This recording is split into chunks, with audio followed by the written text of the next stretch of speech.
Yo, what's up guys? This is Bryce with another Man Talk. So we had another great men's group last night, and we always start the group with a meditation, and then we have time to reflect and debrief afterwards. And a common experience that I hear from men, especially just getting into meditation, is that they feel like they're overthinking. When they get quiet and still, there's a lot going on. But this is just a myth. The reality is that we're always thinking all the time. I'm thinking, you're thinking. There's no such thing as overthinking. But what's happening is when you get still, and if you haven't done this before, you begin to notice what's actually happening. What is the undercurrent of my experience here? So all these thoughts, all these emotions, all this discomfort comes up, and we aren't really able to be with it very well. So we want to change it. We want to distract. We feel anxious, tight in our body. So there's a few different ways to work with this. There's not 100. There's really just a few.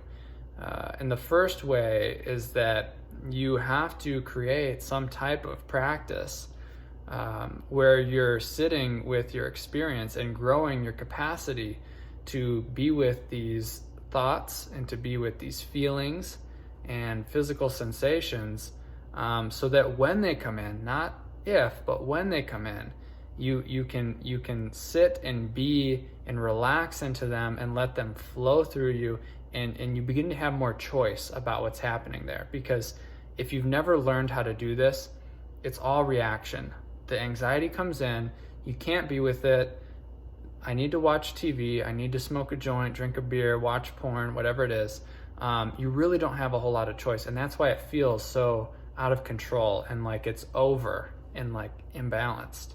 The other way is you really have to get to the core of what some of these big fears and concerns that you have in your life are. And most people can't do this alone. I mean, I have tons of stuff that I can get to on my own, but there are some things that I need an objective perspective of someone else, or I need someone really, really skilled that can help guide me into these places that I often can't get to on my own, even though I practice this all the time.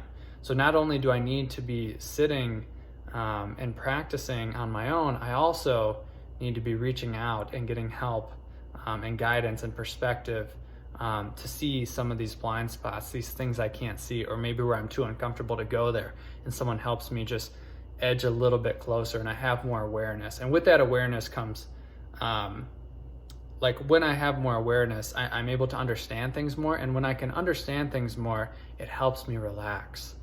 People get stressed because they don't understand things, and that confusion causes a lot of anxiety. When you begin to learn how to learn about yourself and connect the dots, you begin to relax. Oh, okay, that's why I do that thing. That's why that happened. Oh, you begin to understand the nature of reality and how often we don't have choice in what we're doing, and how often the most important thing we can do is just validate our experience and own it with compassion.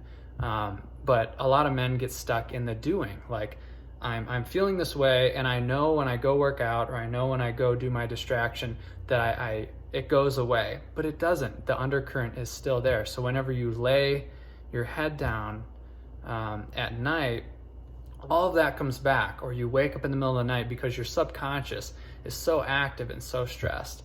It's not going to go away on its own. I mean, the fortunate and unfortunate thing about living in today's society is that we have so many distractions that you could really live your life fully distracted. I mean, I know people that still fall asleep with the TV on because they can't handle a moment of silence. They wake up and their phone, and I do this too. Like, they wake up and their phone is like in their hand right away because there can't be a moment without distraction because it's too stressful. But we don't have to live this way. And that being said, it's not an easy path to try to wake up on a daily basis. Like, if you're going to do this, like, be prepared. There are, in my experience, there are definitely times when it's easier and where I experience joy and connection and like this all makes sense and everything is one, man. And but a lot of times I'm just confronted with the experience that life is inherently pretty stressful and anxiety provoking. Just staying alive takes quite a bit of work. And yeah, I'm just laughing about that now because it's, I think even like stepping back and seeing it, and that's kind of what mindfulness is, creates some space and sometimes some levity there.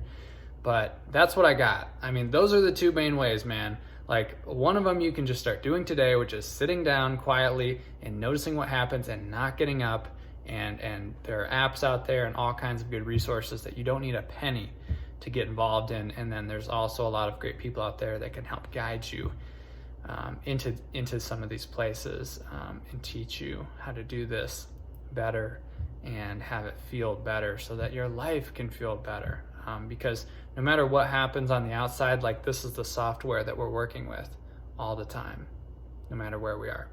So that's what I got. And if you're interested in men's group work, like we talk about this stuff, we do this stuff, we set goals, there's accountability, there's connection, there's a whole bunch of guys, really amazing people, entrepreneurs, fathers, husbands, sons that are working their ass off to be better men. And that's what we're about over here in these men's groups. So I'll put a link below this video.